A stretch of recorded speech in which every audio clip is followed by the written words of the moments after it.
Three New Zealanders. In the field of 12 being introduced to the crowd here, a crowd of 80,000 people. Three New Zealanders in this final, the first time since 1982 that three New Zealanders have lined up in a 1500-metre final. Kevin Sullivan from Canada won a silver medal in this event in 1994. Does a lot of his training with Nick Willis at the University of Michigan. There is Adrian Blincoe, based in Philadelphia, coached by the Irishman Marcus O'Sullivan. 3:35.50. He's pumped up and ready to go.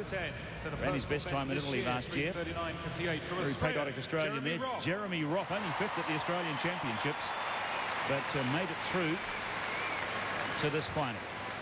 1-2-1-7, twice a US collegiate champion. Very much like an old Empire Games lineup. This with the three Kiwis, three Aussies, two Canadians. There's the second one. And Nate Brennan, and two Englishmen, and only two from Africa, two Kenyans. Nick McCormack, he's the British champion, ran 3:52 for the mile at the Bismarck Games last year. So two Englishmen here. Right down on the inside is Nick Willis, who was first introduced to the crowd. He has the fastest time, 3:32.38. The New Zealand record he set in Paris last year. New Zealand had never won the gold medal in the 1500 metres at the Commonwealth Games. Sure, Peter Snell and Jack Lovelock won the mile, but since the mile went metric in 1966, we've had a smattering of silver medals to John Walker, who's won two. Dick Quacks, who won a silver in 1970 in Edinburgh. But On your marks. we have to go back to 1962. Peter Snell won the gold medal in the mile at Perth. Men's 1500 metres final underway. Great sight to see three black singlets there for New Zealand. And Nick Willis, unlike his start in the 1500-metre heat, staying very close to the pace there. One of the Kenyans alongside of him, and the Englishman as well. The other two New Zealanders. There goes Hamlin down on the inside, and Blincoe running very wide at the moment. Not much pace on Martin Gillingham through the first 150 metres.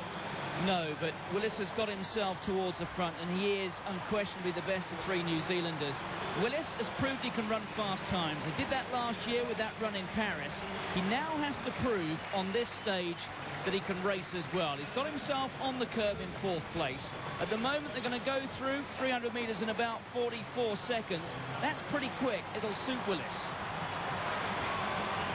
Buster Mottram, as he's known here, Craig Mottram alongside Willis, and Steve Cram, who won this race twice, just sitting a few feet away from me, said a couple of minutes ago that he believes that Mottram will be feeling the effects of that 5,000 metres in his legs, but he believes the crowd here of 80,000 will carry him through, and it will be no real issue for Mottram. But remember, a month ago in New Zealand, Nick Willis out-kicked Mottram to win a mile in 3:52 at Cook's Gardens in Wanganui.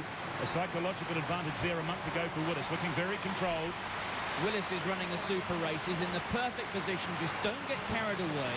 Let Mottram make the first move, and then when Mottram goes, Willis must follow him. If he does that, I've got no doubt that Willis has got the quality to beat the Australian. Just over 2 laps to go as he does a quick check behind him.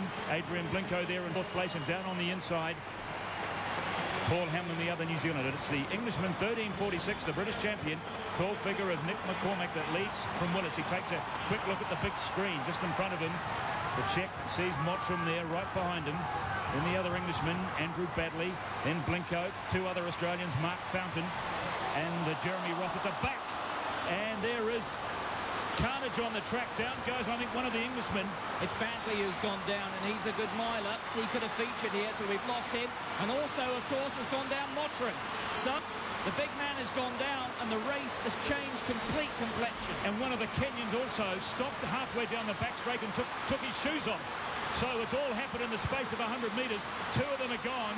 There's the Kenyan. He's running with one shoe. He took one shoe off, and away he went. Mottram really now trying to get back onto this as they come down with 120 metres to go. Still no pace on this race. It's McCormack. The three New Zealanders are there. Willis in absolutely the perfect position. What has he got over the last 400? Away goes Willis.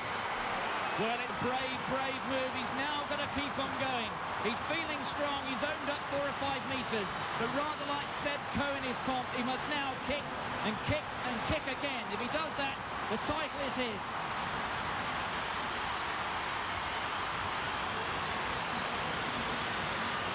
250 metres of the race to go. Has he gone too early, Willis? What has he got left over the last 200 metres? The field are closing in on him. The Canadians are there, as is the Kenyan. Kombich is there as well in 5th place. Hamlin, the New Zealander, as well. He's in the home straight. What's he got over the last 100 metres? It's Willis. He's got a very useful lead. He looks as if he's got it under control. Away goes Nick Willis. They won't catch him. And Willis in the nick of time wins the gold medal. 3:38.49. Second place to Nathan Brennan of Canada. A superb race.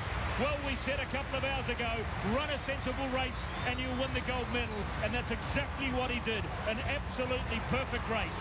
A race that Peter Snell and John Walker, I'm sure, who's watching this back in New Zealand, will be immensely proud of. Well, he can use this victory as a platform from which to develop a world-class career on the world stage. In the end, they did the job for him. He ran the perfect race. Mottram got himself tripped up, but again, Willis must take credit for that. He got himself out of trouble. We criticised him 12 months ago in Helsinki when he ran a shocking race to go out in the semi-finals. But here, he was utterly faultless. And in the end, it couldn't have been easier. I suspect there was rather more there if he needed it. The race here is on for second, and Hamlin's run a terrific race, hasn't he? Chasing home. Just pipped by Mottram, by Mark Fountain for the bronze medal. And Hamlin, 3:39.38, finishes in 4th place. And further back was Adrian Blinko in 3:44. As we have a look at it again down the back straight where all the drama started. Well, there it is. It's Badley who goes down, and Badley falls forward, and he takes out Mottram. Now, that's bad luck for Mottram. Mottram's done nothing wrong. I suspect that Badley got pushed from behind as well. People like John Walker watching this at home, they'll just simply say, well, that is miling, and that is why you've got to look after yourself. Well, there's a certain irony there, Martin, because John Walker himself was tripped by an Australian at the Commonwealth Games in a 1,500 metres final. I think it was Auckland 1990, and Willis, look at the eyes, searching the big screen. And wonderful moment for Nick Willis. He joins a really select band of New Zealanders. How about this? Only Jack Lovelock and Peter Snell and now Nick Willis have won a gold medal in the 1,500 metres or mile at the Commonwealth or Empire Games. And here's how he did it. The man from the University of Michigan via Lower Hutt. The relief absolutely pervasive on the face and body of Nick Willis. This is absolutely amazing. 44 years New Zealand have waited for this moment. Is this the start of another golden era for middle distance running for New Zealand? We hope to hear from Nick Willis in just a moment. Jane Kiley down there, and they're just waiting for Nick Willis to come back our way. You can imagine he is very much the toast of the stadium at the moment, along with Paul Hamlin doing a lap of honour. The New Zealanders in large numbers from the other sports here. There's Valerie Adams, you can see it in the background. 2 gold medals for New Zealand at track and field, and a little kind of thumbs up sign between the two of them, Willis and Valerie Veely. I saw a few tears flowing down the cheeks of Jason Stewart, the finalist in the 800 metres. So the team spirit's strong in the Kiwi team. There's Nate Brannan, who's another man who knows Nick Willis very well. They spend quite a bit of time together. They share the same shoe sponsor. And I remember myself actually hosting a press conference at the World Outdoor Championships last year in Helsinki with Willis on the left shoulder and Brannan on the right. And they all get on well. And Brannan there, a terrific run from him. But in the end, Willis, he was so far apart from the rest. Yes, the others... other contenders rather helped him out. And here we go. Let's see it again. Now, Badley, just on the right of the screen, wearing the white vest. Now, he's tripped from behind. I tell you what, Martin, the 2 New Zealanders were very lucky there not to get caught up in the carnage. Hamlin and Blinko did very well to tiptoe their way over those bodies. And another one looking at that. The trip was caused, I'm not saying it's his fault, but it was Kevin Sullivan who caught the back heel of Badley, who fell forward and caught Mottram. Now, Kevin Sullivan, who's dabbling a bit with coaching at the moment, and he, of course, is very good mates with Nick Willis. So Kevin Sullivan, I understand, holds the watch occasionally on Nick Willis's track set.